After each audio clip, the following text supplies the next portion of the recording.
لا شاری ولەر کۆتایی بە خولەکی تیپە میلیەکانە تیپی ئەزمەر بۆ دووەم وەرز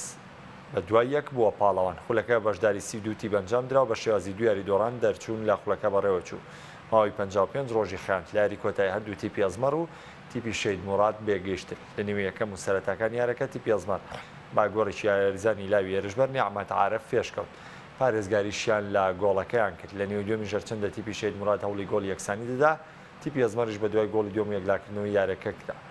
هیچکام لە هەردوو تیپ با گۆڵ نەگەیشتن و یارەکەش بە گۆڵێک بە سوودی ئەزمەر بە کۆتا لە مەراسیمی کۆتایی خەڵاتی باشترینەکان دابەش کرا هەردوو گۆڵپارێز بارزان و ڕزگار باوبەشی بوو نەباشترین گۆڵپارێزی پاڵەوانەتەکە دانا عوسمان گۆڵکاری خولەکە بوو گۆران عیمادیش باشترین یاریزانی پاڵەوانەتەکە.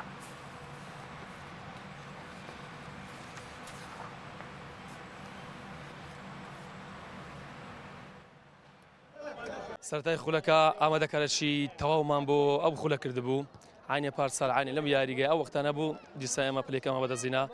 ئێمە لە قۆناغی هەشت و لە قۆناغی چاریش تووشی هەندە تیپی تکە بووین کە زۆر لەو یارە زەحمەتتر بوو کە ئەوان لە ئێمە نیهایی بوو دەستخۆشتەوە یاریزانەکان دەستخۆشی لە کاکێرش و ستافی عەکەم و